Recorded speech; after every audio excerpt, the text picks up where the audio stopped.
Simplifying local government. Yes, huge thing that's just landed on our plates, unexpected and very much a change to what we anticipated.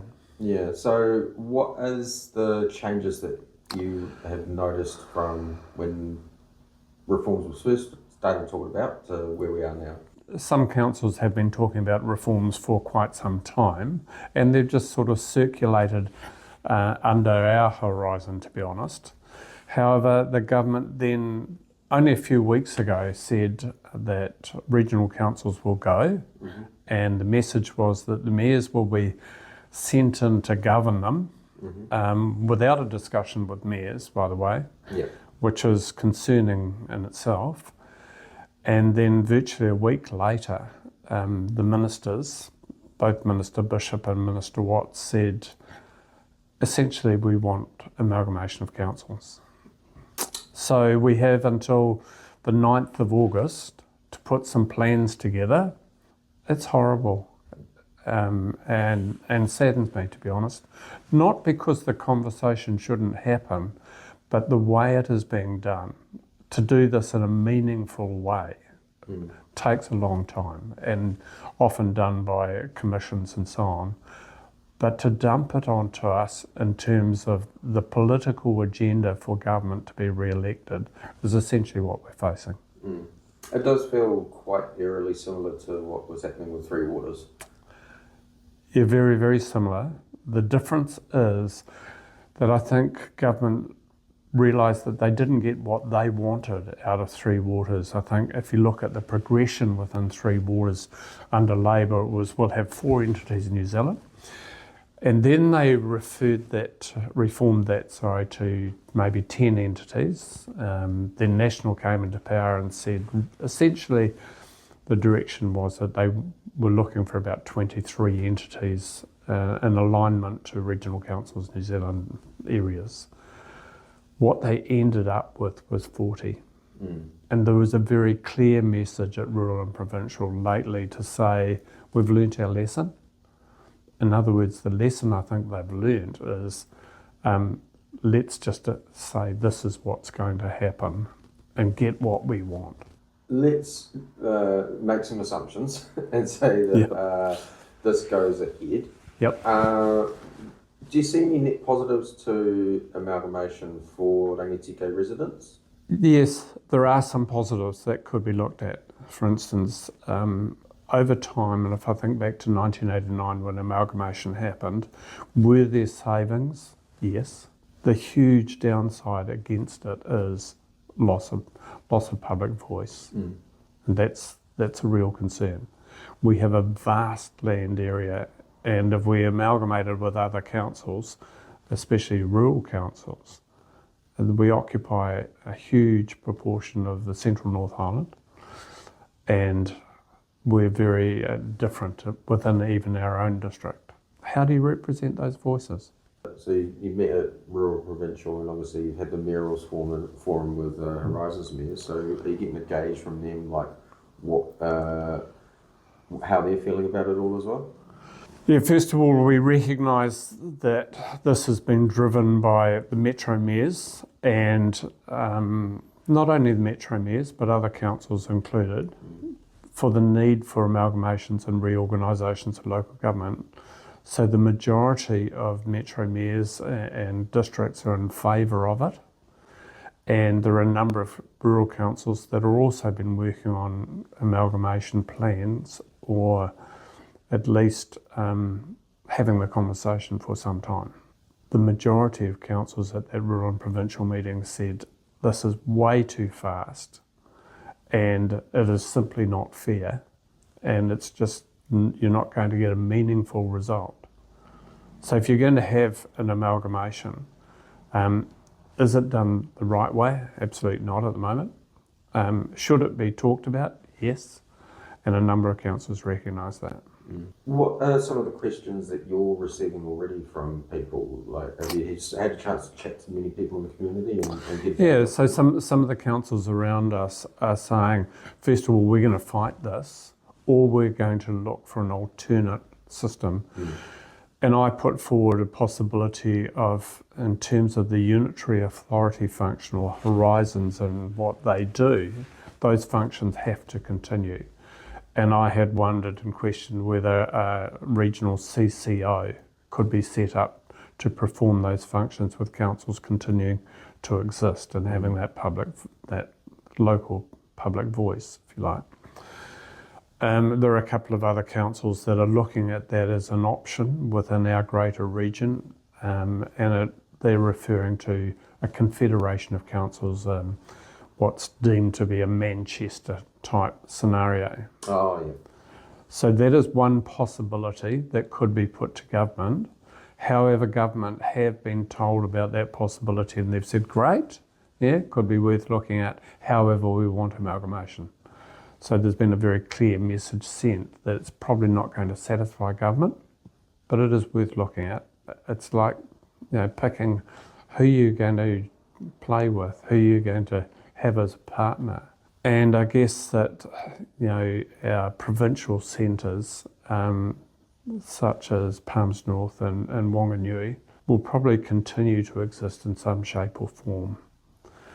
And where that leaves the other, and if I look at horizons, we have Taurua, Manawatu, Rangitīkei, Horowhenua, Ruapehu councils. Essentially, you're asking them, where do you align with? Mm. And we will hold quite a number of public meetings, and I urgently ask people to attend those. Feed into us. Let us know what you're thinking. But we could well end up with a situation that half of our district says we align to the east and half align to the west, and I'm sure the very top end of our district up on the Gentilani Road will probably say to me, well, actually Hastings is our nearest centre. Mm. And they will go into this thinking that there could be a carve up potentially of our districts. We sit in the middle of a huge number of the others.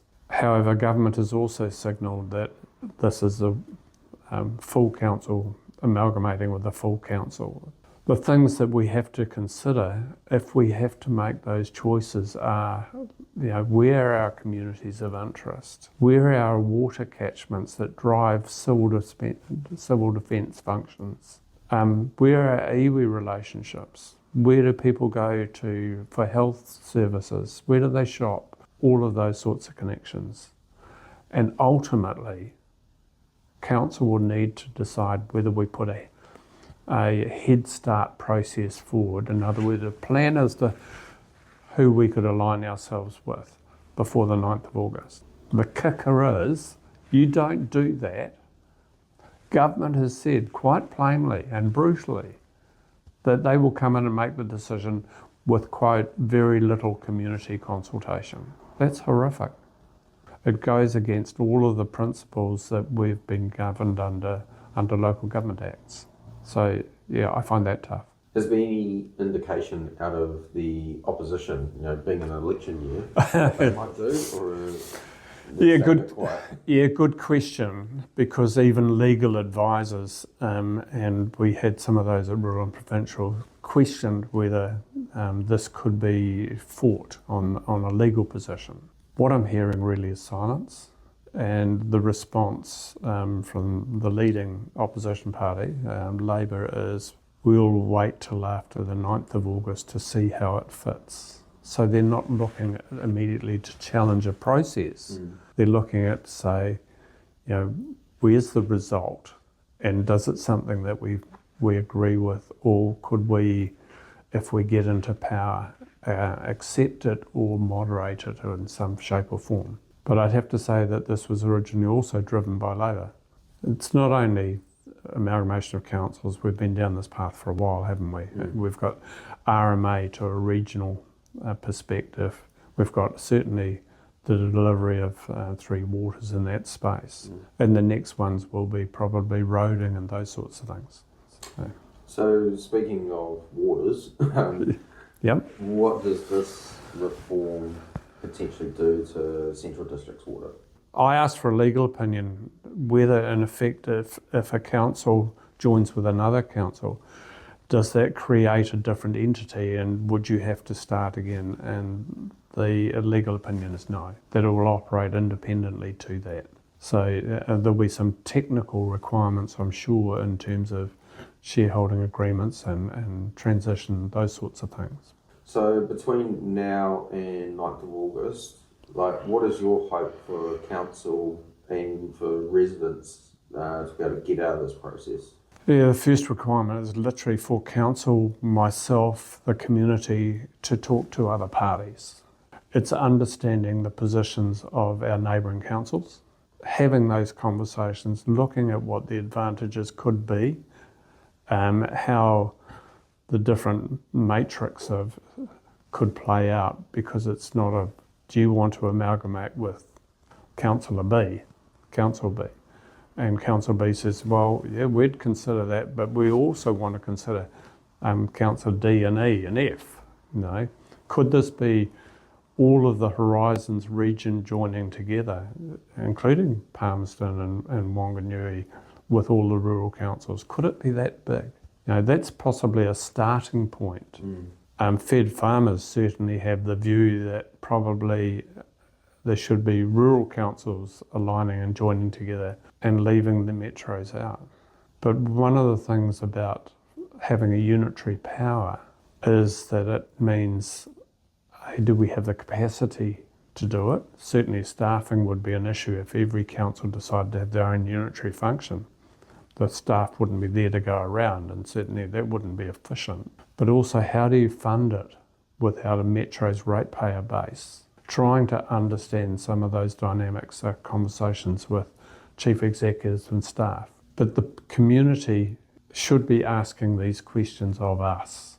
And we should be asking the questions of the community, saying, who do you align with? What would you want? What's best for you? What's best for your family? What's best for your sports teams? All of those sorts of things. And the real thing that scares me is that a huge number of our people won't engage. You know, we often make annual plan, long-term plan decisions, and we've had public meetings in Taihape and Martin where 8 to 10 people turn up. And so it'll be left to council and mayor to make a big call. And if I look at the water entity one, we had a tight time frame. However, that was miles longer than this time frame.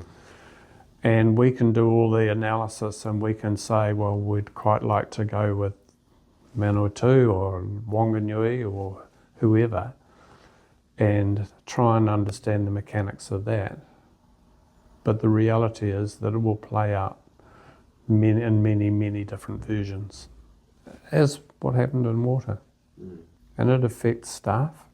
There'll be staff sitting in their jobs thinking, literally, will I have a job in 2027? You know, what functions will councils continue to provide for our communities? Because certainly there will need to be some civic type functions. There'll need to be administrative functions.